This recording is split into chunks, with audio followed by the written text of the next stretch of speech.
Я приветствую вас, дорогие друзья, уважаемые гости и подписчики моего канала. Всем большое спасибо за то, что следите за новыми эфирами и новыми встречами с американистом Алексеем Наумовым. Алексей, приветствую вас.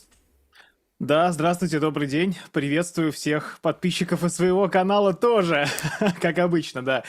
Подписывайтесь на телеграм-канал Внешпол, всех рад видеть, интересные события у нас происходят. Рад быть у вас в гостях, Александр, спасибо. Да, все подпишитесь на Внешпол, подпишитесь на этот канал, поставьте лайк нашему сегодняшнему прямому эфиру. Два слова о формате. Все как всегда. QR-код, который видите на экране, это возможность первым задать вопрос в сессии вопросов и ответов. Заранее, заблаговременно можно оставить свой вопрос в сообществе YouTube и клубе зрителей Шелест в телеграм-канале. По этим всем вопросам мы пройдемся и, конечно, подключим чат трансляции, это 100%, подключим в самом конце и в самом начале тоже.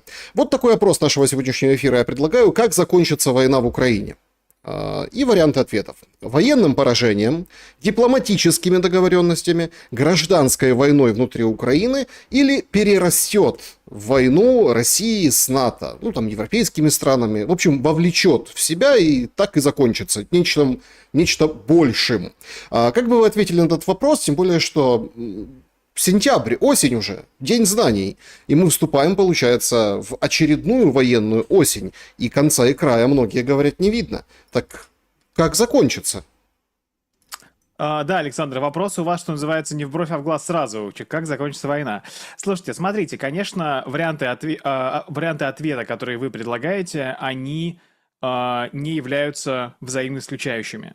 Если мы говорим конкретно о противостоянии России и Украины, то здесь я озвучивал свою точку зрения, исход мне видится уже, в общем-то, предопределенным. У Украины сейчас нету достаточного количества солдат, достаточного количества новобранцев, добровольцев, чтобы, соответственно, удерживать линию фронта, которую она удерживает против России. Поставки боеприпасов и вооружений Украине тоже сейчас не являются достаточными, не являются стабильными. Поддержка Запада не является также стабильной и достаточной. И, грубо говоря, Украина плывет по значительному количеству вещей, необходимых для удержания линии фронта. Поэтому, что касается российско-украинского противостояния, оно закончится победой России и поражением Украины. И здесь вопрос просто, как это будет, на каких границах это будет. Тут все наделали много шуму. Вы видели заявление главы российского Генштаба. Это карта с регионами, там плохо видно эту карту, но якобы, вот, например, Одесса там также включена в состав России. Об этом можно поговорить. Что касается других исходов, то не исключен сценарий некоего гражданского конфликта на территории Украины. Дело в том, что украинскому обществу предстоит дать себе ответ на вопрос, для чего воевали 3 года, учитывая, что после Стамбула, да, после провала Стамбульского мирного процесса, учитывая, что ничего, в общем-то, из этого не получили. Я исхожу из того, что наиболее вероятным исходом будет то, что Украина не получит значимых гарантий безопасности со стороны Запада, Украина не получит членство в НАТО, и Украина также не получит натовские контингенты на ее территории. Соответственно, вопрос, для чего такое количество людей было уничтожено в боях, для чего такое количество женщин было отпущено за границу без возможности вернуться, на это украинскому руководству предстоит дать ответ. Мы видим, что сейчас идут некоторые процессы. Вот убит господин Порубий, не испытываю к нему никаких, конечно, положительных чувств ни разу, но тем не менее давайте расценивать это событие как начало некоего украинского политического сезона, что ветераны майданного движения, люди, на руках которых и кровь многих невинных людей, и буквально цемент новой украинской государственности, сейчас защищаются. Последний ли это человек, который был убит? Не уверен. Что касается войны с НАТО, России и НАТО, это предпочтительный сценарий для Владимира Зеленского, который считает, что если эта война начнется, то он сможет, грубо говоря, перегрузить груз войны с Россией с себя, с Украины на плечи Запада. Но особенно в свете прихода к власти в США Дональда Трампа вероятность этого процесса стала гораздо ниже. Дональд Трамп не заинтересован в войне с Россией, он хочет это все закончить, положить этому конец. Европейский Союз Конечно, не всегда ведет себя рационально, но лидеры стран ЕС не настолько глупы, чтобы вступать в открытую войну с Россией. Они просто не выдержат эту войну не только по материально-техническому оснащению и обеспечению, но и потому, что у них нет мандата на эту войну. Жители стран ЕС Россию часто боятся, но вступать с ней в войну с ней не хотят. Они боятся войны с Россией, поэтому как бы вступление в эту войну не отвечает их интересам. Резюмируя, война закончится поражением украинской стороны. Это может быть как распад фронта и навязывание России односторонних условий капитуляции, или другой вариант, который мне видится для Украины предпочтительным. Это выход украинской власти на разговор, на диалог с Россией, попытка зафиксировать какие-то минимальные не самые унизительные условия мира для России при условии сдачи тех частей регионов, которые Россией пока не контролируются. НАТО вступать в войну с Россией не будет. Гражданский конфликт на Украине, гражданская война вполне возможен. Чтобы этого избежать, Запад должен залить буквально Украину деньгами при окончании войны. Это большая дилемма, что будет с Украиной после войны. Или Запад ее, скорее всего, бросит и забудет, потому что, ну все, как бы российское наступление остановлено, российские орды остановлены на подступах к Европе, продолжаем жить дальше. И так уже много денег туда влили. Или, соответственно, будет какой-то план Маршалла, который обсуждался в прошлом месяце вот в Риме, и это было бы для Украины предпочтительно, потому что восстановление, когда вас деньгами заливают, оно снимает вот этот вот накал, оскал гражданской войны. Но да, поражения, войны с НАТО не будет. Главный вопрос, что будет с Украиной после этой войны? Насколько она сможет удержаться в текущих границах, насколько общество будет готово дать себе ответы на болезненные вопросы, которые встанут. А что с русским языком? С русскоязычными ветеранами ВСУ? Будут ли они готовы мириться с дискриминацией в той стране, за которую они воевали? Так что вот это интересный фактор, за которым я последил, поскольку исход именно военного противостояния мне видится предрешенным. Алексей, вы так упомянули, да, о гражданском противостоянии, но не совсем понятно несколько моментов. Момент первый. Так а кто с кем будет воевать? Момент второй. Откуда эти деньги возьмутся? Те, которыми надо будет заливать Украину, для того, чтобы как... И зачем это нужно, да, условно, странам Запада. И главный, наверное, очень интересный момент, вы так, в общем, упоминали, сегодня мы вспоминаем Януковича. Он почему-то вышел, немножко похож на Траволту, с белоснежными зубами, вставленными винирами, и дает вот этот вот посыл о том, что в НАТО вступать нельзя, потому что будет гражданская война. Это он в конце резюмировал своего обращения. Обычно Янукович появляется в какие-то такие моменты, какие-то важные, что-то вот должно происходить. Персонаж народных легенд, знаете, как видели Януковича сегодня вечером в лесу, значит, что-то будет, да. Так это означает, что это как, вот знаете, это как направление ветра, как скорость ветра, что-то куда-то несется. И российская сторона выпускает в публичное пространство Януковича. С чего вдруг? Да, это правда хороший вопрос. Я думаю, что саму фигуру Виктора Федоровича и самого вот его политическое значение стоит рассматривать вот с какой стороны. Россия довольно большое влияние уделяет формальным юридическим признакам. С точки зрения формальных юридических признаков, Виктор Янукович может считаться еще легитимным президентом Украины. Это тот человек, который был, в общем-то, президентом Украины на момент государственного переворота, и момент отрешения которого от власти не до конца, что называется, прояснен. Для России очень важно вот эти вот маленькие юридические специальности, техники, тонкости. Вспомните Минские соглашения. Какой пункт выполнять первым, какой вторым. Вот не зря второй был раньше седьмого. Вот тонкие юридические моменты для России важны. Поэтому Виктор Федорович Янукович является носителем альтернативной суверенности Украины для людей, которые поддерживают российскую точку зрения, и для людей, которые, соответственно, как-то ей симпатизируют. Я думаю, что вот есть же проект «Другая Украина», есть значительное количество людей, которые были украинскими политиками или общественными деятелями, которые находятся на территории России. Мы видим, как господин Медведчук нередко дает комментарии, появляется в общественном пространстве.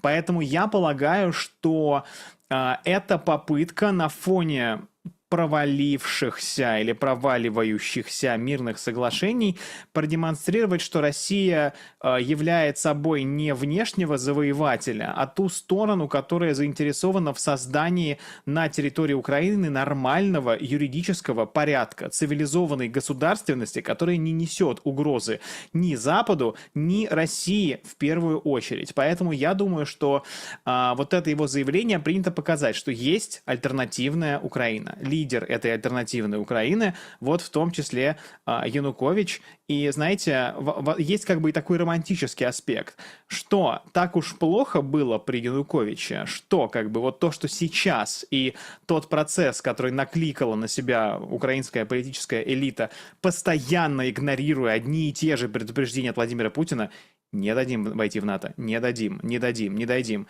Вот к этому привела. Поэтому да, я думаю, это появление не случайно. Оно символизирует активизацию некоего такого альтернативного украинского трека и демонстрирует, опять же, цивилизованность России в рамках мирных переговоров. Россия типа пришла не разрушать просто так, потому что, знаете, как на Западе говорят, потому что Владимир Путин хочет восстановить Советский Союз. Когда он это говорил хоть раз? А хочет альтернативной украинской государственности, хочет, чтобы все было нормально. И вот символ вот этой вот нормальности – это наш дорогой, живой, легитимный Виктор Федорович Янукович. Янукович – символ нормальности. Это, конечно, звучит.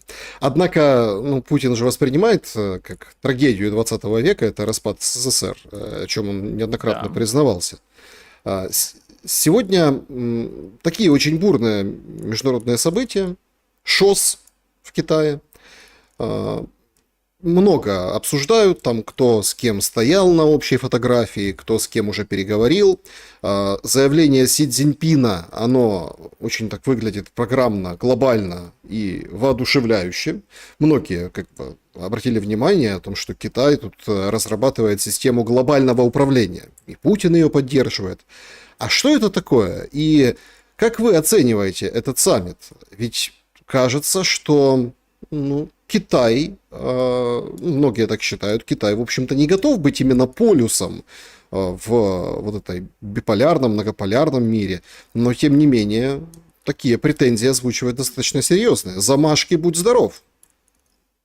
Да, я, с вашего позволения, вкратце остановлюсь на вот начале вашей фразы.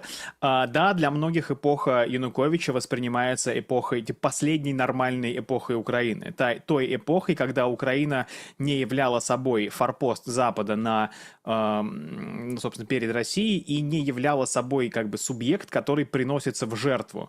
Как знаете, вот пика, направленная в сторону России, на которую летят все как бы проблемы со стороны России. То есть не принесла себя в жертву этому противостоянию.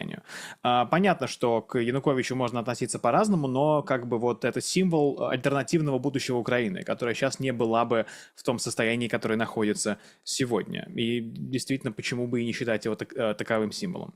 Что касается Шанхайской организации сотрудничества и амбиций Китая. Действительно, у Китая есть, что называется, проблема. Его экономическое могущество не вполне соответствует его могуществу политическому. Китай сегодня реально одна из двух ведущих сверхдержав. Две сверхдержавы ведущие сегодня — это США и Китай. Третья по значимости — это Россия. Я говорил, что это довольно удачная позиция, в которой стоит находиться. Пока как там паны бьются, вот, можно посидеть и попытаться и от тех получить выгоду. И Китай, безусловно, делает заявку на некий новый миропорядок. Но Китай не имеет некой глобальной идеологии, которую он может продвигать на всем земном шаре. У США такая идеология есть. Это идеология либерализма, идеология либеральной демократии, идеология вот этого несения свободы. Мы обычно не обращаем на это внимания, но Соединенные Штаты – это то государство, которое в значительной степени основано на идее. Вот когда мы говорим, а какие государства у нас типа идеологические? Наверное, Иран с их аятоллами, вот есть теократическое государство, Святой Престол, Ватикан, а США на самом деле также то государство, в основе которого лежит огромная доля идеологии. И эта идеология, она предназначена для того, чтобы нести ее всем. Вот эта вот статуя свободы, которая стоит и освещает путь, она освещает его для всего мира. США действительно считают, что то, как живут они, так должны жить все. И всем от этого будет лучше. Делай как я, ты будешь счастлив. Да, вот это немножко фанатичная идея, которая исходит из некоторых христианских радикальных культов. Об этом вам, я полагаю, другие собеседники также могут рассказать, ваши знакомые с христианской вот этой доктриной. У Китая такой идеологии нет. У Китая, если вы посмотрите на его внешнеполитические планы, есть там, как вот называется, общество, значит, этого благоденствия всеобщего.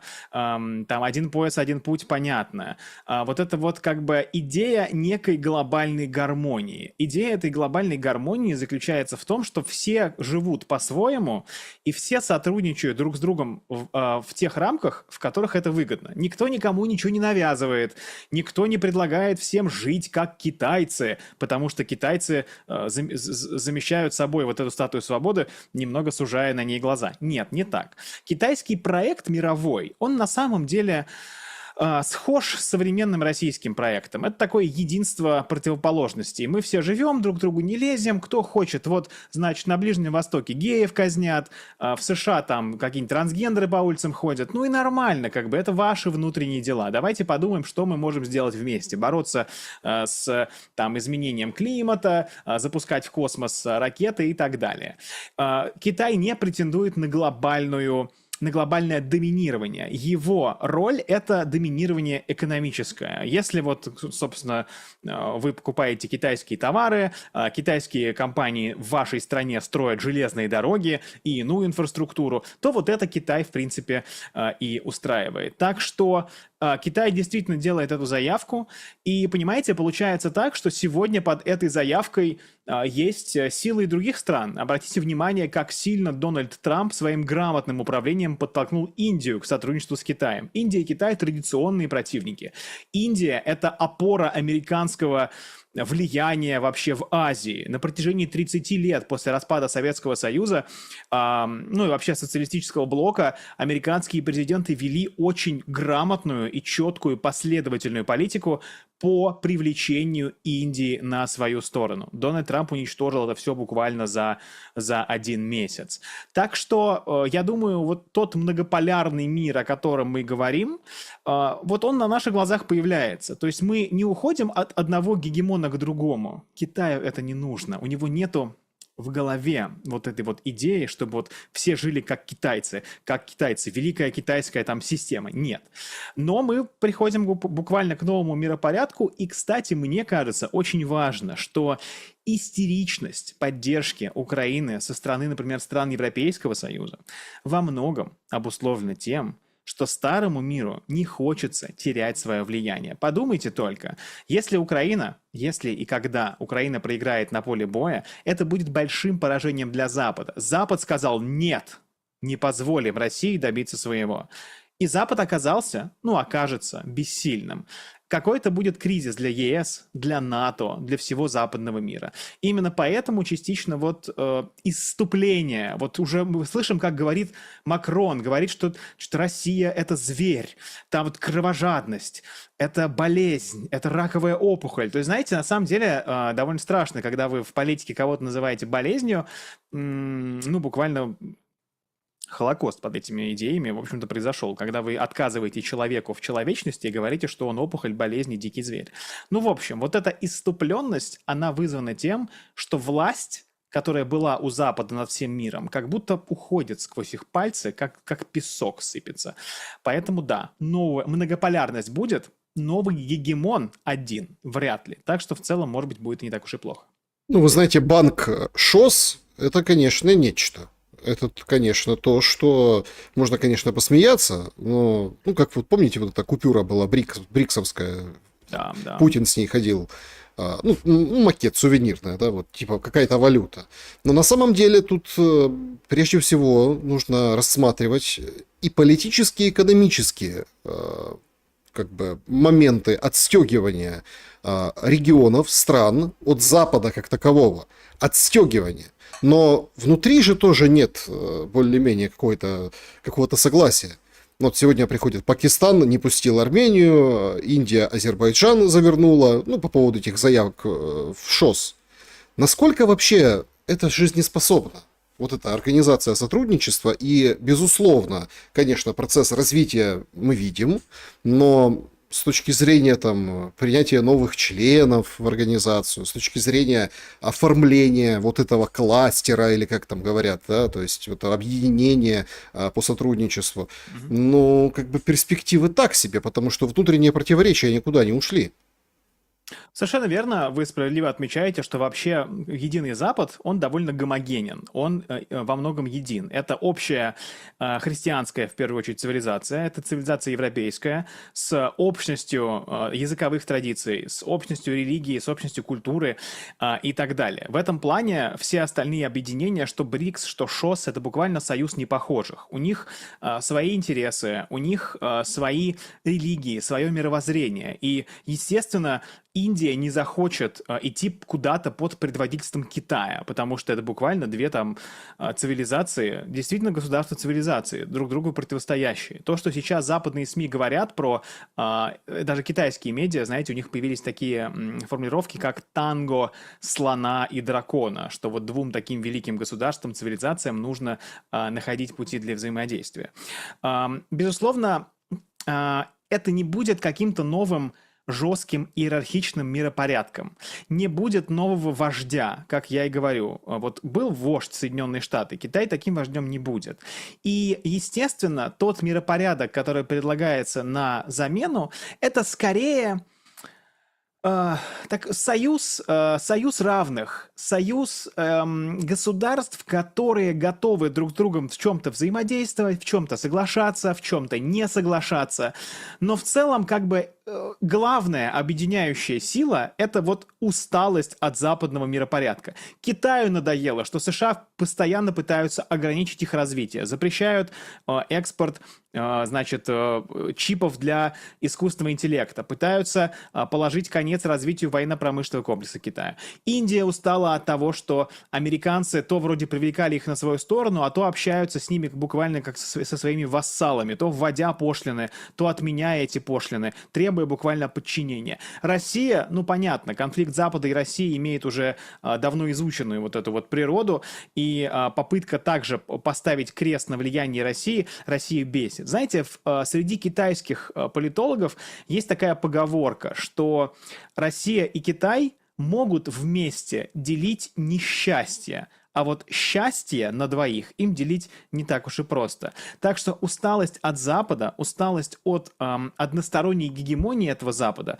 она приводит к появлению альтернативных форматов. А что это будет? ШОС, БРИКС, какой-нибудь там глобальный юг, еще какой-нибудь форум. Да как бы не так уж это и важно. Не будет новой иерархии, будет вот такое множество непохожих, которые будут друг с другом в чем-то взаимодействовать, а в чем-то не взаимодействуют. Где-то дружить, а где-то, может быть, даже иногда доходить буквально до военных конфликтов.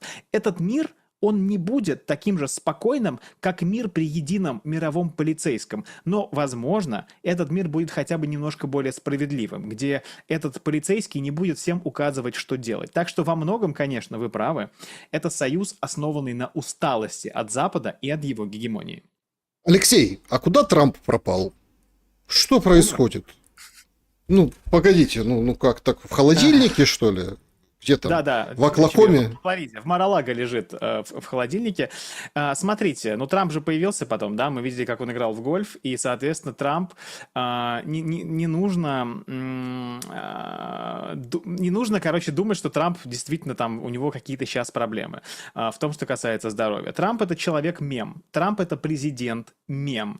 С самого начала есть как бы обычный политик Дональд Трамп. Это как сейчас, да, 1 сентября же, День знаний, и в украинских школах детишек как бы провожают за парты разного рода лабубу, куклы, там, балерина капучино. Ну, можно и в Трампа переодеться и тоже проводить детей на первый звонок. совершенно верно. Это как... Есть Трамп человек, а есть Трамп феномен массовой культуры. Вы же видите, как вот он сам себя изображает в виде Папы Римского, то он на танке едет, значит, с американским флагом в руке. И феномен Трампа живет в том числе и в интернете. Феномен Трампа живет в массовой культуре. Поэтому он не может просто работать вне публичного поля. Он должен обязательно умереть. Или он должен поехать в Москву, сдаваться Владимиру Путину как неудавшийся российский агент. Поэтому на фоне того, что на самом деле оппозиция Дональду Трампу сейчас несколько расколота и не имеет своей четкой повестки, то вот, во-первых, они пытаются за что-то схватиться. Умер, вот сейчас умрет. Смотрите, вы знаете, есть другой политик, Владимир Путин, его зовут тоже, все ненавистники постоянно смотрят, что он, походка у него не такая, то у него пятно какое-то под глазом, то у него то-то вот это, значит, он обязательно умрет. Это у Гегеля есть такое довольно наблюдение, что вот господин, он как бы делает, что он хочет, да, он, значит, делает, что считает нужным. А раб, который не может никак на господина повлиять, он говорит, вот уж в загробной-то жизни справедливость настанет, вот уж ты помрешь, и там-то я тебе отомщу. То есть он как бы своим бессилием пытается вот как-то компенсировать это, вот уж так-то отплачутся тебе мои слезки. Поэтому, во-первых, да, это превращение политики в массовое шоу, когда не может человек просто куда-то пропасть. Это невозможность его политических оппонентов как-то ему нормально противодействовать, бороться с ним в политических рамках цивилизованных. И, соответственно, это... Ну, буквально, вот вы говорите, да, превращение политики в массовое шоу. Бомбардира крокодила, Дональд Трамп там, ну, то есть вот волк и зайцы, тигры в клетке, буквально все они марионетки, и не стоит из этого делать глубоко, далеко идущих выводов. У Трампа есть проблемы, его политическая повестка, особенно в международных отношениях, сталкивается с проблемами, ему, очевидно, не нравится то, что происходит в китайском городе Тяньцзинь, вот этот саммит ШОС. Он 4 раза звонил премьер-министру Нарендре Моди, Моди не брал трубку. Как бы ему на самом деле не так много чего есть сейчас предъявить. Да, он подчинил Европейский Союз, заставил их подписать довольно унизительную торговую сделку. Он подчинил себе Мексику. В Нью-Йорк Таймс недавно была хорошая статья, что Клаудия Шейнбаум, президент Мексики, уже не знает, на какие уступки пойти. Трампу все мало, Трамп все давит. А вот что касается реальных оппонентов, да, ему нужно бороться с Китаем. Где эта борьба? Ему нужно перетягивать Россию на свою сторону в этой борьбе. Где это перетягивание? Ему нужно опираться на Индию. С Индией мы сами видим, что вот это вот фото, когда они, Путин, Си и Моди положили вот так вот руки друг другу, короче, вот взялись, да, и ну... Это то, чего Трампу не нравится, поэтому, я думаю, он сейчас особо и не отсвечивает. А его любители, в кавычках, конечно, говорят о том, что он умер или куда-нибудь в Россию уехал. Алексей, ну вот как это, хотел сказать, американист американисту, но это не американист. Но вы можете что-то внятное сказать по поводу спецоперации по поимке Мадуро? Потому что флот отправили, морпехи тоже там где-то в пути, и Мадуро ходит, мобилизует там свою армию, видео снимает, как он готовится. Трамп серьезно может поехать, отправить туда своих солдат, те должны захватить Мадуро, и что дальше, его привести, посадить в клетку и по штатам ездить, показывать. Ну, спецоперация против наркокартеля, и так это величается, именуется сейчас. Однако там конкретно цена за голову Мадуро. Венесуэла. Может быть, это следующий повод для Трампа быстренько, хорошенько повоевать и навоевать себе Нобелевскую премию мира? Да, Александр, вы знаете, я бы не относился к всему этому несерьезно. Я всерьез полагаю, что военная операция против венесуэльского руководства реально возможна. Она возможна, поскольку Дональд Трамп – это человек старой формации, именно поэтому он, кстати, с пониманием относится к российским претензиям касательно Украины, касательно зоны влияния, зоны безопасности и так далее. Дональд Трамп искренне полагает, что, собственно, вот континент, да, Северная и Южная Америка – это зона исключительного влияния Соединенных Соединенных Штатов Америки. И, безусловно, ему не нравится, что Николас Мадуро, человек, который не то что не приемлет американского могущества, а буквально открыто ему противостоит, находится сейчас в Каракасе и правит страной. Соответственно, мы понимаем, что у Венесуэлы также есть огромные запасы нефти. Это тяжелая нефть, которая может перерабатываться на техасских заводах. И как раз на самом деле быстрая ликвидация Мадуро и его власти позволит буквально снизить цены на нефть, загрузить американскую нефтеперерабатывающую промышленность, поднять популярность президента Трампа, показать его очень сильным лидером. И я думаю, что в рамках борьбы с наркокартелями, так называемой, вполне возможна некая военная операция против Венесуэлы и ее руководства. Это реальная опасность, которую не нужно преуменьшать. Мы уже видим, как персоналу дипломатических учреждений дана рекомендация Венесуэлу покинуть. Это очень большой и важный знак. Просто так дипломатический персонал не выводят из столиц. Поэтому да, вопрос, как на это отреагирует в целом Латинская Америка. Вот некоторые мои коллеги говорят, что это может привести к каким-то там, не знаю, восстаниям. Я, честно говоря, не вижу. Слишком она подавлена и задавлена, Латинская Америка, влиянием Соединенных Штатов, чтобы бросить им какой-то военный вызов. Кроме того, мы же видели, да, доктрина Хексета или там доктрина Трампа, которая была сформулирована, что США готовы применять военную силу в международных отношениях. Вот Департамент обороны, Пентагон, сейчас переименовывают в Департамент войны, буквально, потому что Трамп сказал, что это мы только обороняемся, и нападать нужно. Доктрина Трампа, Хексета, Венса, вообще трампизма, напомню, звучит следующим образом. Четко формулировать интересы Соединенных Штатов Америки, использовать военную силу для решительных молниеносных ударов для достижения этих целей, которые сформулированы в первом пункте, и, соответственно, выходить из конфликтов, не дожидаясь их превращения в многолетние так называемые бесконечные войны. Поэтому я полагаю, что под предлогом борьбы с наркотрафиком, учитывая официально назначенную награду за поимку Николаса Мадуро, вдумайтесь только, это ведь на самом деле с точки зрения международного права, да, каково? Вы лидера другого государства берете и объявляете буквально преступником и говорите, что вы сейчас будете ловить его как вот террориста. Я не исключаю, что это то, что мы увидим. Я думаю, эти планы готовятся, и учитывая могущество США, особенно в своем полушарии, мы можем увидеть буквально военную операцию. Об этом мало кто сейчас говорит, но я бы здесь не расслаблялся. А кто защитит Венесуэлу? Китай? Фактически никто Венесуэлу не защитит. Дело в том, что ни у одной страны нету возможности оказать сопротивление США в этом географическом регионе. Флот Китая, например, мощен, но он предназначен буквально для штурма Тайваня и для того, чтобы блокировать попытки американского флота проникнуть вот туда, да, там Тайваньский пролив, в целом в этот театр военных действий. Никто не сможет отправить флот для того, чтобы воевать с США. Никто не будет использовать ядерное оружие для защиты Венесуэлы. Вы знаете, это вот схожая ситуация. Я тоже коллегам говорил, что Венесуэла для США может восприниматься как Украина для России. Вот буквально у твоего, значит, в твоем регионе какая-то страна, которая ведет агрессивную там политику против тебя. Мадуро на самом деле не дурак. И он не размещает каких-то военных баз там китайских на своей территории, не пытается туда привнести какой-то ОДКБ и так далее, потому что он понимает, что если у США возникнет политическая воля, если Соединенные Штаты посчитают Венесуэлу экзистенциальной угрозой своей безопасности, то Венесуэлу, ну и вот режим, который сейчас там правит, да, правительство Мадуро, никто не спасет.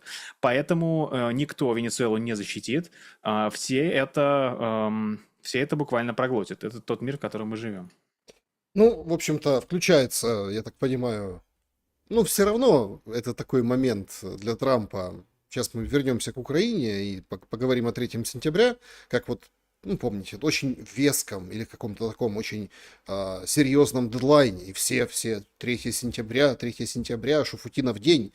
Но вот публикует у себя в соцсети Трамп, значит, мало кто понимает, что мы ведем с Индией очень мало бизнеса, в то время как они делают с нами огромный объем торговли. Он в который раз говорит о том, что они нам продают, и мы их клиент, а мы им продаем очень мало.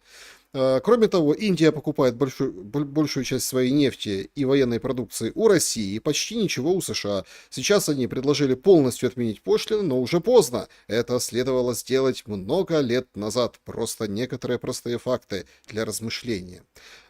Пишет Трамп. Видимо, все-таки, ну, как бы насыпал саммит ШОС соли на хвост Дональду Федоровичу. Вот прям это читается, сквозит, даже в его, ну, молчании, которое он нарушил только что в своих соцсетях.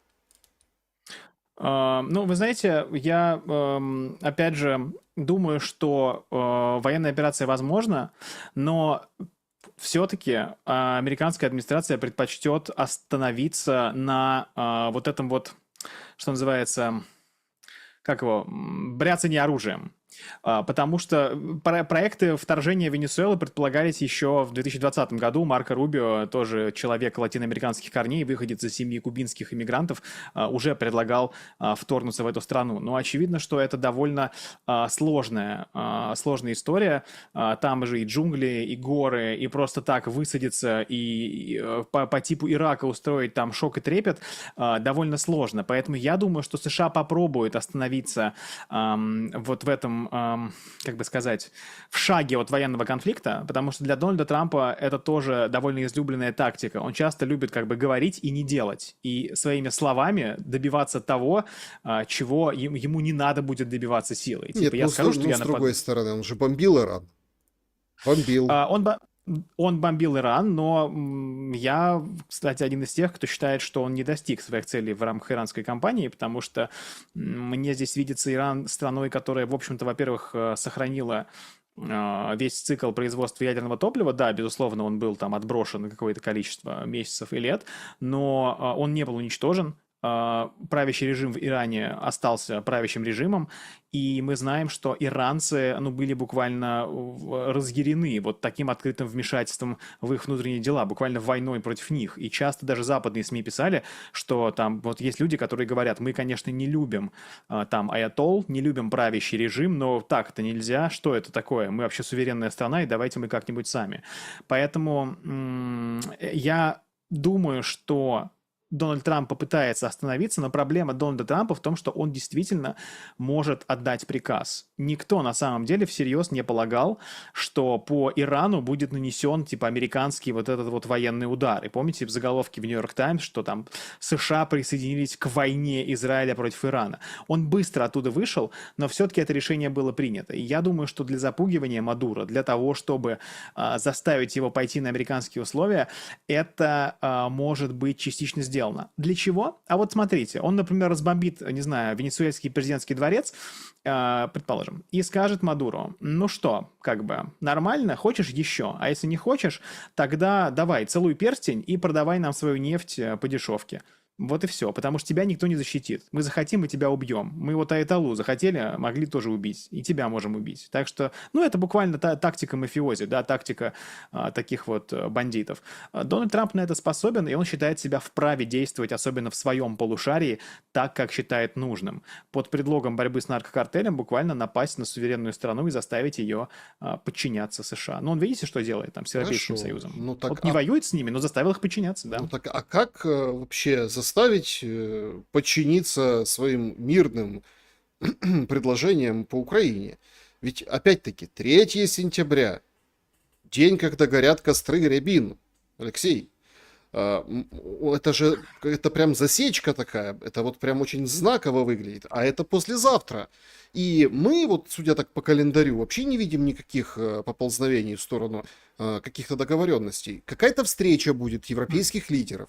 На эту встречу уже подтвердили, там, источники ну, украинского телеканала подтвердили, что Зеленский там будет. А будет там Трамп, не будет Трампа. И что это за собрание такое? Это желающая, ну, коалиция желающих или ждущих Трампа, чтобы он приехал и все разрулил? Да что ж я, тварь дрожащая или желающая коалиция, да? Я думаю, что фактически, смотрите, ситуация состоит в следующем. Дональд Трамп понимает, что у него нет рычагов воздействия на Россию.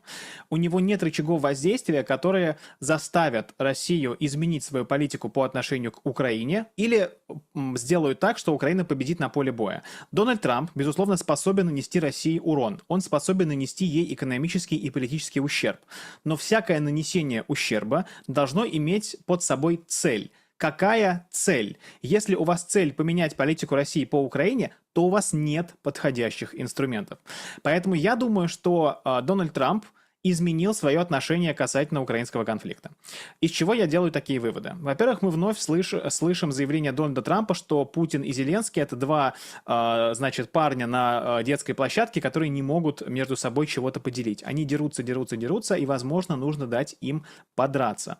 Кроме того, он считает, и об этом говорилось, что Россия наносит удары по Украине, но и Украина наносит удары по России. Соответственно, Стивен Уиткоф, спецпредставитель США по России, да, и Ближнему Востоку, говорил, что, возможно, до конца года возможно решение этого конфликта.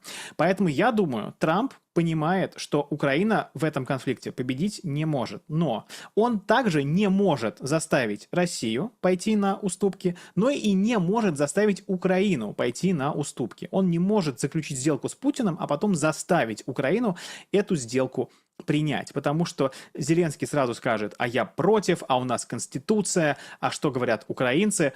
А украинцы, кстати, все больше и больше говорят, что войну надо заканчивать, а не пытаться воевать дальше, кстати, да, опросы Гэллопа и так далее выходят. Но, тем не менее, у Трампа здесь на самом деле какой-либо мощной стратегии нету. Поэтому я думаю, что он сейчас все действия, которые предпринимает Дональд Трамп касательно российско-украинского конфликта, заключаются в том, что он готовит почву для того, чтобы из него выйти. Как он это делает? Он, во-первых, перегружает это все на плечи европейцев. Он говорит, что европейцы должны сами этим заниматься. Они должны защищать Украину, если они уж так сильно этого хотят. Далее, он вводит вторичные санкции, вводит пошлины в отношении Индии. Почему? Дело в том, что когда ситуация закончится, ему нужно будет... Дональд Трамп всегда об этом думает. А как он сам будет выглядеть? Когда Украина потерпит поражение, к нему придут и скажут: Дональд Трамп, это из-за тебя все. Это ты Украину продолбал. А он скажет: нет, смотрите, я поставлял оружие? Да, поставлял. Я разрешал европейцам его покупать. Я вводил вторичные тарифы? Да, я вводил. Вот смотрите, на Индию целых 25%. Я давил на Россию? Да, я давил на Россию. Смотрите, я и с Путиным встречался, и санкции поддерживал, и не снимал никаких санкций. То есть при этом он понимает, что у Украины способа победить нету. Но вот он и сказал европейцам, я уверен, типа: друзья, вы знаете, что у Украины нет карт? Вот думайте, как из этого выходить. Поэтому я думаю, что Трамп на эту встречу не поедет. На эту встречу он может отправить или вице-президента Венса, или Стивена Уиткофа, который должен еще раз эту мысль донести. Типа: ребята, мы вместо вас воевать не будем. У вас, судя по нашим расчетам, тоже возможности воевать за Украину нету. Каждая последующая сделка будет только хуже. На что вы надеетесь? Давайте, договаривайтесь. И так, чтобы это выглядело не то, что мы вас заставили, а вы сами поняли, и вы сами пошли на сделку с Россией. Так что Дональд Трамп готовит почву для того, чтобы выйти из процесса, для того, чтобы выйти из воды сухим самому лично, не потеряв рейтинг после поражения Украины, и для того, чтобы Европейский Союз и Украина сами поняли, что дело поражения не в том, что их бросила Америка, а в том, что они сами оказались в такой ситуации, из которого они не могут выйти ни самостоятельно, ни с помощью США. Так что, знаете, это называется смирение с реальностью. Реальность состоит в том, что Украина не может победить Россию. Сейчас никак. Ни при посредничестве ЕС, ни при посредничестве Соединенных Штатов Америки. Вот эту мысль американцы до европейцев доносят. Хотите воевать? Ну вот там до конца года еще время, еще хуже у вас ситуация будет. Вот что им как бы говорит администрация Трампа. Ну, вы знаете, я, если честно, если так... Ну, это под настроение обычно, да, под настроение. Но все дальше, чем дальше идет война, чем дольше она идет, кажется, что нет задачи победить. Ну вот нет задачи победить. Причем ни у России, ни у Украины. Имеется в виду вот то, что все четко выйдут и скажут: это победа. Ну, то есть мы победили. Все равно будут вопросы, все равно останутся определенные, ну, как бы, в общем, с концом войны, с победой, да, одной из сторон, любой стороны, да, берем, вот все равно будет куча следующих вопросов. И вот эту карту, которую сегодня зафорсили, это же там какой доклад?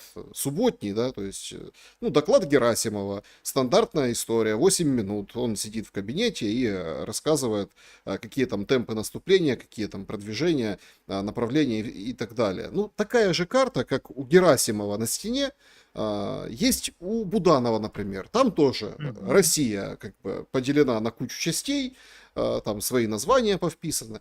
Ну, то есть это ведь какая-то абсолютная фантасмагория. Ну, то есть это как бы война, процесс ради процесса. И вот иногда складывается впечатление, что победить-то, ну, как бы военным путем нормально победить никто не хочет. Россия там, по кусочку в день, да, то есть ведет войну. То есть нет каких-то таких ударов, которые бы шокировали, поразили, отбросили, ну, принудили закончить войну соперника. Украина то же самое. Дроны летят, НПЗ, вот это все, там дефицит бензина, дорожает, там вот это, ну и как бы и все, и хорошо всем. Поэтому нефтепроводу «Дружба» это же тоже процесс. То есть они перебили, восстановили, и опять перебили, потом снова перебили, там поругались с венграми. Такое ощущение, что никто не хочет достигать каких-то целей. И не понимаешь, почему. Это очень хорошее наблюдение. Мне кажется, что если мы резюмируем его до одного предложения, оно состоит в том, что на самом деле мирное соглашение невозможно. Мирное соглашение, которое учтет интересы всех сторон и заложит основы для нормального сосуществования дальше. Почему? Потому что для того, чтобы на европейском континенте установилось какое-то равновесие и спокойствие, необходимо договариваться России и Европейскому Союзу. Нам никуда не деваться от Европейского Союза. Европейскому Союзу никуда не деваться от России. Соответственно, Европейский Союз должен учитывать интересы безопасности Российской Федерации и не относиться к России как к какой-то недоевропе, как было всегда со времен основания Европейского Союза. Получилось ведь так, что страны объединились в Европейский Союз, и вот кто мог, тот как бы прильнул к этому золотому кольцу стран ЕС, а все остальные, они вот немножечко не до конца, как будто не до европейцы чуть-чуть. И какие там могут быть интересы у безопасности у недоевропейцев? А Украина имеет право войти в ЕС, а какие у вас там, или в НАТО, а какие у вас там интересы безопасности? Это вы в 19 век отправляетесь. Но Россия говорит, так, минуточку, ребят, мы сейчас как бы тут вам расскажем и покажем, если вы не поймете, какие у нас интересы безопасности. Поэтому, безусловно, представим себе ситуацию, что Россия побеждает, 4 региона входят в 5, да, включая Крым, входят официально в состав Российской Федерации, и что дальше-то? Какое-то примирение наступает? Да нет. Европейский Союз продолжает работать против России, продолжает работать против лично российского президента и его системы. Россия продолжает работать против единства Запада, продолжает поддерживать формально политиков, которые там высказываются за какое-то объединение, там, ну, не объединение, а взаимодействие с Россией.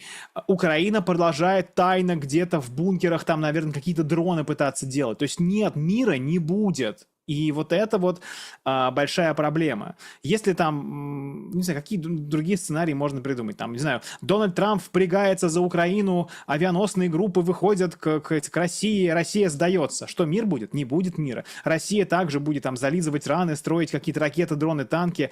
И вот в этом трагедия, что из этой войны нету нормального выхода. По-хорошему, его можно наметить только если страна проигрывающая скажет: окей, мы поняли, это была ошибка, мы как бы противники, но противники, враги, могут друг с другом наметить какой-то путь цивилизованной вражды. Давайте, вот это ваше, вот это наше, мы вот это делать будем, вот это не будем и так далее. Но пока здесь нету доброй воли со стороны, ни с какой стороны нету. Россия видит, что Европейский Союз остервенело вцепился в идею войны дальше. Зеленский также остервенело вцепился в идею войны до конца. А какого конца? Ну, короче, факт состоит в том, что Украина продолжает стачиваться о российское наступление. Украина продолжает терять мобилизованных людей, в России, напомню, добровольцы воюют, продолжает терять мобилизованных людей в бесполезной, в бессмысленной, бесперспективной войне против России. А оглянуться назад, выдохнуть и посмотреть, сказать, да, мы проиграли, но нам надо как-то жить вместе. Мы никуда не денемся, ни Россия, ни Украина. Нам жить на одном континенте дальше, по соседству. Но об этом пока никто не думает. Да, и понимаете, тут возникает другой момент. Просто вот такой образ жизни. Ну, вот так, воюя. Война где-то там, отлавливают где-то здесь, я имею в виду в Украине. Сейчас же вообще какой-то цирк пошел. Львовский ТЦК сказали, что все видео, которые там за июль попадали в сеть, это все фейки, ложь, обман, провокация и постановка. Все. Мгм. И что вот, а я вот сижу, вот, читаю это официальное сообщение, то есть все как положено, перезагрузка ТЦК, вот смотрите, это все вранье. И мы такие сидим всей страной и думаем, ну понятно. Вообще не было ничего. Ну, вообще, конечно, Львов такой город, да, то убийства, то ТЦКшники, то еще какие-то разборки. Но это же большая проблема элит политических, которая, ладно, можно на черное говорить белое, но нельзя говорить на то, что есть, что его нет. И мне кажется, что вот самая главная проблема вообще вот в этом процессе разруливания ситуации с войной, это как, знаете, как в детской игре. Опа, я в домике, ой, и все. То есть этого нет. Глазки закрыл, все исчезло. Такая инфантильность что-то, что ли, сквозит. Ну, зачем признавать какую-то проблему? Можно сказать, что ее просто нет. Да, вы правы. И вы знаете, если... Ну вот мы говорим про господина Порубия и про других вдохновителей вот этой постмайданной Украины. Ведь если подумать, в чем заключается их идеология, это ведь буквально культ смерти. То есть идея состоит в том, чтобы собраться конно, людно и оружно и пойти умереть в борьбе с москалями. И как бы какого-то позитивного варианта будущего не предусмотрено. То есть буквально как будто высшая задача, высшая цель украинца — это родился, повоевал с Россией и умер. Ну, то есть это довольно... Ну, то есть России ничего хорошего от этого нет, потому что это буквально как какие-то, знаете, террористы, обвязанные какими-то, значит, надписями с арабской вязью, с известными криками, бросаются буквально в последний бой. И вместо того, чтобы поговорить о том, а как бы нам с этой Россией, как бы нам с этими москалями уживаться, говорится о том, что нет, уживаться с ними нельзя никак, с ними надо воевать, но вы меньше. У вас не очень большая по европейским меркам, но по сравнению с Россией не очень большая страна. Вы действительно хотите превратиться вот в этот как бы ИГИЛ, да, который обвязался бомбой и подорвал москаля так, чтобы ему там плохо было? Вот мне видится в постмайданной Украине отсутствие ответа на этот вопрос. Не может целью существования страны быть война с другой страной. Тем более война с заведомо более сильной, заведомо более населенной и вооруженной страной. Это буквально, знаете, как, ну вот, какие-то радикальные палестинские группировки, которые главное побольше евреев убить, а там хоть трава не расти. А как строить свое государство? Зачем? Неважно. Значит, смело мы в бой пойдем там за власть вот этого всего и как один умрем в борьбе за это. Ну, действительно, культ смерти. Культ смерти, и это, конечно, вызывает буквально оторопь. И когда появятся политики, которые будут говорить не про смерть, не про борьбу, а про жизнь, а про единение. Вот знаете, много плохих слов было сказано в отношении ОПЗЖ, да, понятно. Но это платформа типа «за жизнь». Ну, то есть, как бы сама лексика. Давайте поговорим, забудем про ОПЗЖ, давайте поговорим про жизнь, а не про смерть. Как Украина хочет жить. Не в борьбе, с кем она хочет умирать, и для чего она хочет умирать, а для чего она хочет жить. Вот это, мне кажется, тот диалог, который украинским элитам, новым уже, постмайданным, стоит начать с простыми украинцами и друг с другом.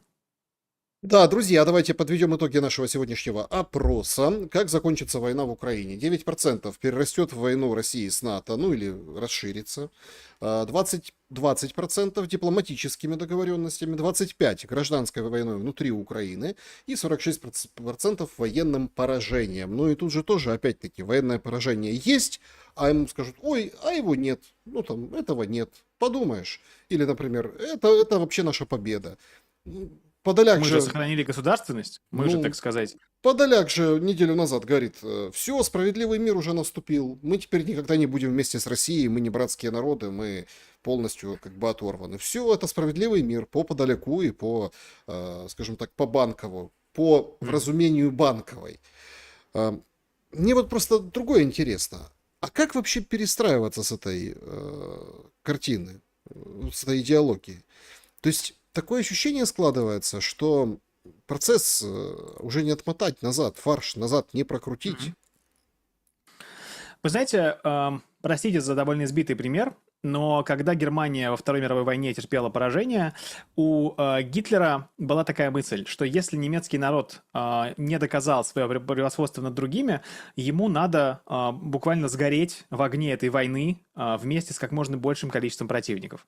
Вы знаете, были приказы, которые отдавал фюрер, на то, чтобы взрывать мосты, сжигать поля, подрывать заводы, все бросать, взрывать и уничтожать. И эти приказы многие не выполнялись, к счастью, что позволило немецкому народу, пройдя через горнило очищения, потом страну восстановить.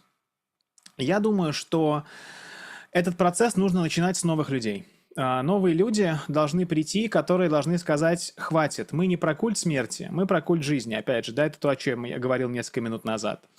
И, соответственно, вы увидите, что вообще люди не хотят умирать. Люди вообще хотят жить, потому что это свойственно человеку. Он может умереть в священной борьбе, но он не может жить в постоянной борьбе, которая постоянно должна закончиться его собственной смертью. И вот это вот сообщение, вот этот вот месседж, прости господи, о том, что возможно жизнь, возможно существовать и растить детей спокойно, он будет резонировать среди людей. Поэтому я думаю, что даже сейчас, знаете, часто бывает, кстати, что поколение воевавшее, видевшее войну, как раз воевать не хочет. Вот эта вот эпоха длинного мира, глобального, который мы получили после Второй мировой войны, часто была обусловлена тем, что люди, которые были в окопах, они не хотели повторения этого. И, возможно, сейчас где-нибудь уже есть люди, которые воюют и понимают всю бессмысленность, бесполезность и ущербность этого культа смерти. И они готовы будут повести страну потом за собой. Они скажут: я воевал за Украину, я не сдался, я не трус, но я понимаю, что так дальше нельзя. Дальше нужно думать не о том, как воевать, а как взаимодействовать. Как жить и как, прости господи, может быть, даже однажды и взаимодействовать, и дружить. И вот именно с этого, с мысли в головах людей, которые сейчас, может быть, там сжимают какой-то автомат в руках, вот что-то и может произрасти. И в смысле тех людей, которых выгнали из страны, которые вынуждены были уехать, которые не вписались вот в эту узкую картину украиноязычной России, ненавистнической Украины, которые вынуждены сейчас оставаться за рубежом, у которых душа болит за страну, за народ. Вот я думаю, что где-то там, где-то союз вот этих людей, которые воевали и воевать больше не хотят и понимают бессмысленность этой войны, и вот этой национальной интеллигенции, которые были вытеснены за границу, как бы, да, за границу допустимого в сегодняшней Украине, которые понимают, что дело не в языке, дело в людях. Неважно, на каком языке люди говорят, главное, чтобы они как бы мыслили одинаково и мыслили, что называется, в общих интересах, в интересах вот этого политического сообщества, политического тела Украины. Вот я думаю, что где-то здесь нужно искать ответ. Перемены в обществе начинаются с перемены в мыслях конкретных людей, которые готовы будут повести за собой страну. Да, друзья, давайте перейдем к вашим вопросам. Начнем с вопросов по QR-коду. Пишите в чат ваши вопросы тоже. Всем большое спасибо. Поставьте лайк этой трансляции. Вот переходим от Елены Калитюк. Вопрос. Добрый день. Каков ваш взгляд, на ваш взгляд, реальная причина принятия закона о выезде 22-летних ребят из Украины? Спасибо большое. Это хороший вопрос. Действительно, как бы контринтуитивная история. Я слышал несколько трактовок, но мне на самом деле близка которая как бы звучит следующим образом. Дело в том, что власть на Украине, или в Украине, как вам угодно, господи, кто-то просто писал в комментариях, ну вот, пожалуйста, всегда балансирует между желанием воевать дальше и между желанием не оказаться буквально сверженным и не оказаться скинутым народным вот этим гневом. Мы видим, что, например, протесты против тех реформ, которые были предложены против антикоррупционных органов, показывают, что на Украине сохраняется некое гражданское общество, некоторое его ядро, которое готово в целом свои какие-то точки зрения отстаивать. Поэтому я полагаю, что, во-первых, чтобы показать людям, что какая-то еще есть понимание будущего Украины. Ведь почему на самом деле возраст призыва не был снижен там до 18 лет? Потому что Украина сегодня находится в том феномене, который называется демографическая спираль смерти. При нынешнем уровне воспроизводства, прошу прощения, населения Украины, она вымирает буквально. И, соответственно, потому не призывают молодых людей, потому что кому-то еще надо рожать. Собственно, сейчас, когда понятно, что война проиграна, держать этих людей дома, чтобы потом их положить на фронтах, закопать их в землю, ну, она как бы совсем уже бессмысленна. Как бы я, на самом деле, склонен считать, что это для сохранения какого-то политического рейтинга и при понимании того, что война проиграна, спасти хоть какое-то количество там, буквально будущего Украины. Мне кажется, что это... Если бы вы готовились к войне, то вы бы, конечно, как можно большее количество людей в стране запирали. А тут, видимо, есть некая заранее подготовка к принятию решений буквально о поражении, о признании, ну, не о капитуляции, если, то, по крайней мере, о признании реальности. Скажу так. Вопросы из сообщества YouTube. Поехали. Лина Востроилова. Вопрос. Янукович или Зеленский? Кто больше беспредельщик? Вы знаете... Ответственность. В чем вообще главная задача руководства страны, президента страны? Обеспечение безопасности и процветания людей, которые находятся на территории страны, граждан страны. Владимир Зеленский, имея возможность не допустить войны, ее допустил. Мы помним, я неоднократно об этом говорил, что когда он приходил к власти, его единственным конкретным, четко озвученным обещанием было добиться мира. Этого сделано не было. Я вас отсылаю к заявлению господина Богдана 2020 года, когда он говорил, что мы кинули Путина. И он, как лидер, несет ответственность за то, что Украина оказалась втянута в страшную войну. И поэтому о Януковиче я лично как бы ничего там хорошего тоже сказать не могу. Я прекрасно понимаю претензии украинцев к той системе, которую он создал, к коррупции и так далее. Но, знаете, казнократ милее душегуба, да? И мне кажется, что все-таки Зеленский несет, конечно, перед украинцами и перед Украиной гораздо большую историческую ответственность, чем Янукович, который, конечно, не оказался никаким там блестящим, замечательным государственным мужем, но, тем не менее, удерживал свою страну от того, чтобы быть втянутой в военный конфликт. И здесь, понимаете, очень важный момент, извините, я чуть подольше задержусь с этим вопросом, это не вопрос о том, кто виноват, а вот Россия же все равно бы, как бы нет. Вот вы лидер страны, вы можете 1000 предлогов придумывать для того, что вы правы, что вы ничего не могли сделать, что это все они. Но ответственность за людей несете вы. Сейчас ваши люди погибают на фронте в бесперспективной войне, и вы за это ответственны. Поэтому я думаю, что ответственность господина Зеленского, конечно, значительно больше, потому что он это допустил. Я уверен, что он мог этого не допустить. Важными, пусть и болезненными, политическими шагами. Андрей спрашивает. Направо пойдешь, коня потеряешь, налево голову сложишь. Не кажется ли вам, что мир — это кентавр, который на распутье? Хорошая мысль. Действительно, справедливо. Я согласен с Марко Рубио, да, который говорил, что, в принципе, для того, чтобы установить какой-то мир, недовольными должны оказаться обе стороны. Как бы и голову сложишь, и коня потеряешь, с одной стороны, но с другой стороны, можно и не голову потерять, и не коня, а потерять немножко, не знаю, волосы с головы и хвост с коня. Как бы все, ладно, я оставлю шутки. Здесь дело в том, что действительно нужен компромисс. Но для того, чтобы компромисс достичь, смотрите, вот у нас есть две страны. Есть Россия, есть Украина. Россия считает себя обманутой несколько раз. И Украиной, и Западом. Россия считает себя обманутой Западом с 90-х годов, когда было обещание не расширяться НАТО на восток, но потом 99-й год, первая волна расширения НАТО, 2004, а потом знаменитый саммит в Бухаресте, когда было дано обещание включить Украину и Грузию в НАТО.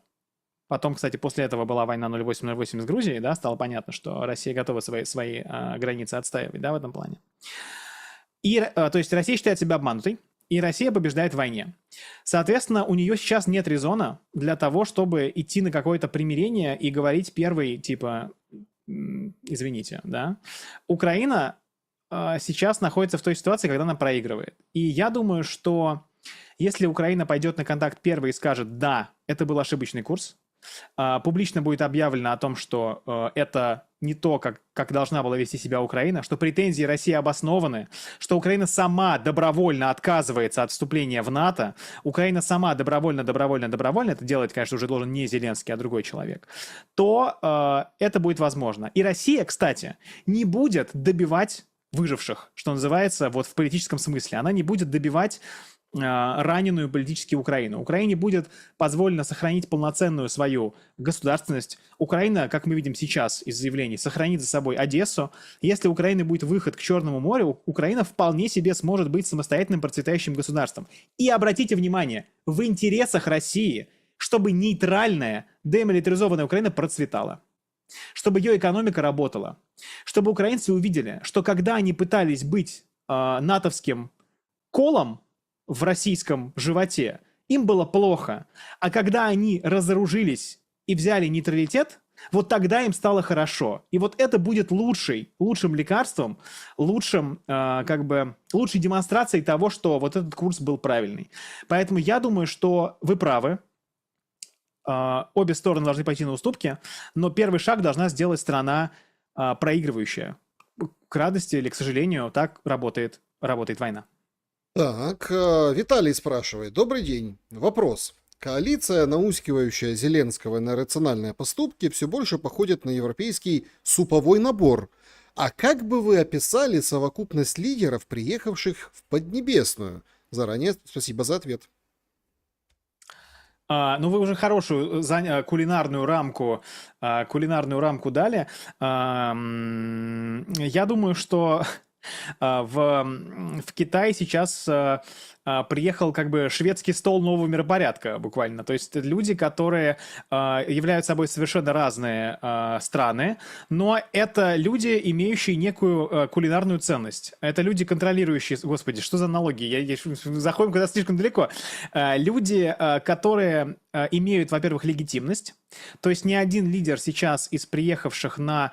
Ну, там есть как бы некоторые бывшие постсоветские страны, которые там какие-то вопросы могут быть, но в целом это люди, возьмем главных игроков, да, Путин, Си, Моди. Это люди, которые, во-первых, контролируют ситуацию внутри страны, во-вторых, имеют легитимность в виде поддержки населения, плюс-минус, да, их можно в полном смысле назвать легитимными. И это люди, у которых есть в голове какой-то образ будущего. Суповой набор из Европейского Союза не имеет в голове образа будущего. Они говорят, мы будем воевать дальше. Дальше воевать, чтобы что? Есть план, как вывести Украину на победу. Есть план, как вывести Украину на более выгодную позицию. Такого плана у них нету. У них есть план вот этой бесконечной войны. На самом деле, у меня есть теория, почему так происходит. Мне кажется, они на самом деле обманывают и Украину, и украинцев, и Зеленского, и всех подряд. Они хотят, у них одна цель, чтобы американцы остались в Европейском Союзе, чтобы они никуда не ушли, чтобы они не стали бороться с Китаем и не оставили Европейский Союз один на один с Россией. И поэтому они говорят Зеленскому, да-да, воюй, мы тебя поддержим. Вот только чтобы война продолжалась, чтобы американцы не заключили с русскими договор и не ушли с китайцами дальше бороться, а то мы тут боимся у себя остаться в своей же собственной подворотне. Поэтому, да, я думаю, что вот такую аналогию, с вашего позволения, мы проведем. Люди без образа будущего и люди, которые этот образ будущего в голове хоть какой-то имеют. Вопрос от пользователя. Добрый день, приятно вас слышать. Почему Путин Спасибо. не обратился к народу Украины перед своей СВО, ну, мол, объяснил простым украинцам, которые далеки от политики, что к вам претензий нет, есть претензии к режиму. Мне кажется, так было бы лучше, или я что-то пропустил. Спасибо, наилучшего дня. Спасибо вам большое. Вы знаете, дело в том, что действительно термины демилитаризация и денацификация звучат довольно сложно и многим непонятно до сих пор. Но, тем не менее, такое разделение было проведено. Если вы помните, в первых речах после начала конфликта Владимир Путин говорил, что не наносятся удары по казармам ВСУ, и был призыв к украинским военнослужащим, значит, отказываться от выполнения приказа и переходить на сторону, что называется, наступающих частей. Я полагаю, что тут можно сказать, что ошибка состоит в том, что нету большой как бы книги, белой книги, где четко бы излагалось там в чем наша претензия, кто в этом виноват, что нужно делать, и варианты, которые предлагаются простым украинцам. Но дело в том, что мы знаем, что украинские граждане, знаете, какая страна больше всего приняла беженцев из Украины? Российская Федерация. Безусловно, для граждан Украины есть возможность, если они не совершали преступлений и не являются доказанными сторонниками радикальных течений, в Россию выехать. Да? Поэтому здесь как бы вот этот гуманитарный аспект сохранялся. Но сейчас мы видим на самом деле, что война всегда приводит к ожесточению. Я могу сказать, что в российском обществе, особенно на первых порах, во-первых, было значительное количество людей несогласных, было значительное количество людей, которые считали это все большой ошибкой, именно вообще в целом, что довели до конфликта, да, как бы что называется, обе стороны. Но со временем мы видим, что украинское общество, буквально поддержало тех людей, значительная часть украинского общества поддержала все вот то, что происходит сейчас на Украине, поддерживает и мовные законы, и мовные патрули, кто там избивает людей за русский язык, кто говорит, что русскоязычным детям нужно там по голове давать.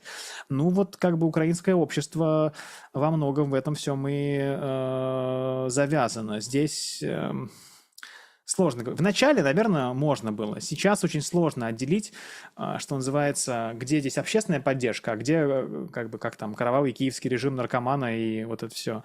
Я думаю, что у украинского общества есть возможность продемонстрировать то, что оно как бы не согласно. Но будет сложно наводить эти мосты.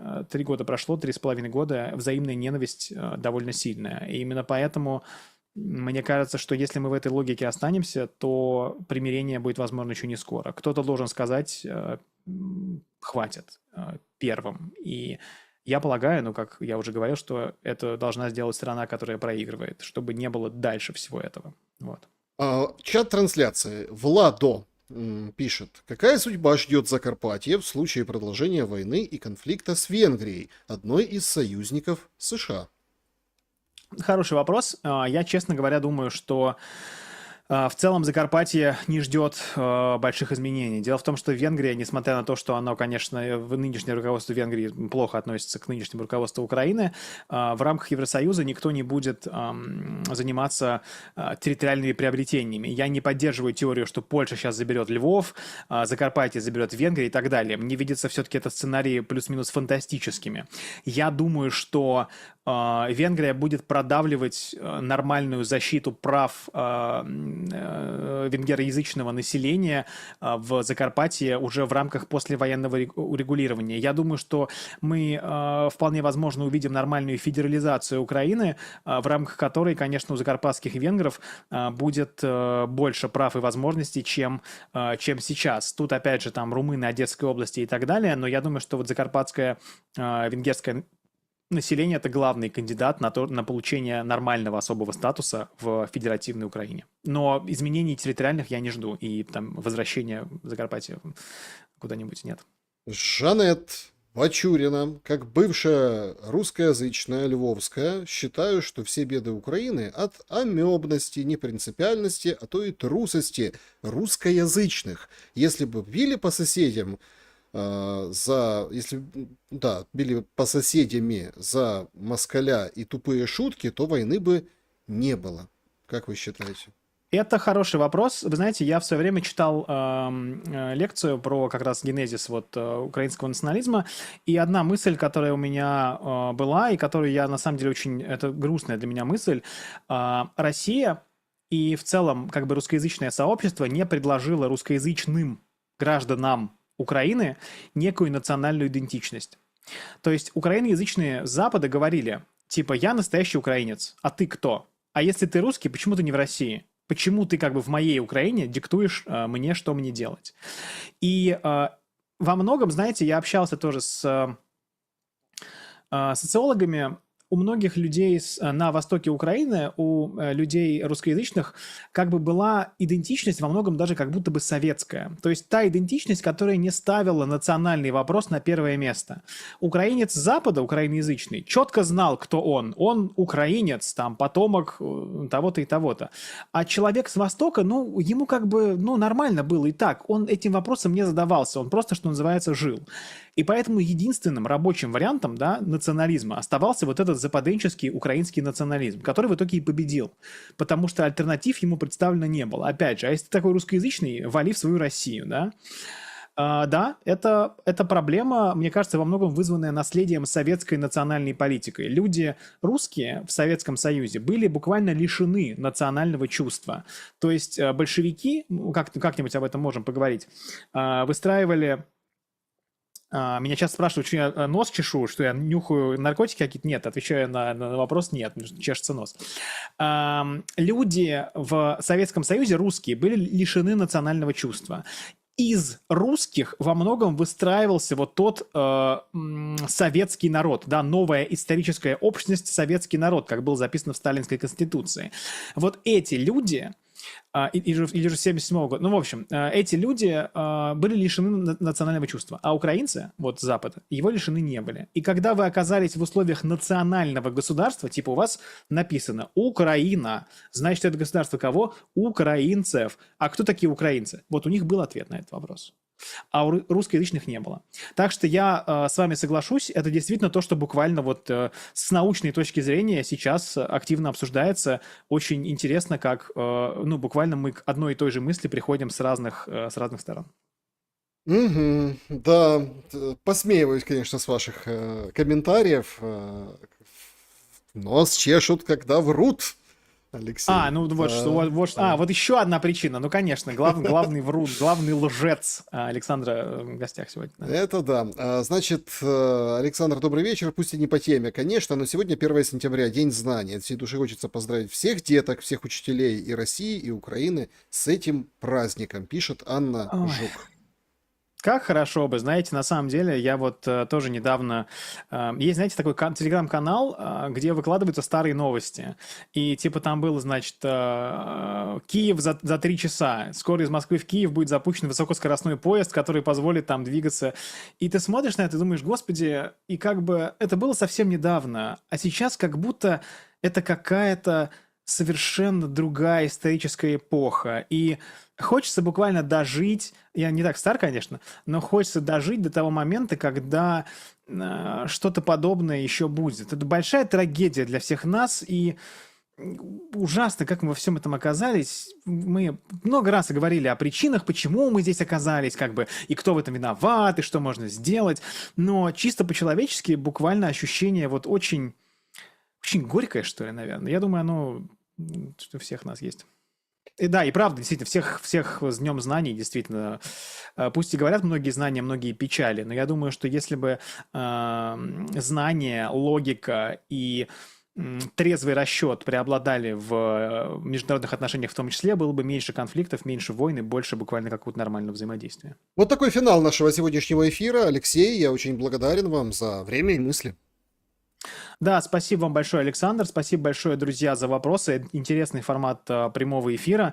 Ну и по традиции всех призову подписаться на телеграм-канал «Внешпол» мой. Ну и до встречи в эфирах. Спасибо вам, Александр. Спасибо, друзья, что слушали. Надеюсь, я вас не очень утомил. Да, друзья, поставьте, пожалуйста, лайк этому эфиру. Напишите хороший, добрый комментарий после просмотра. И всех ждем с Алексеем в следующий понедельник. Обязательно встретимся. Берегите себя и друг друга. До скорого.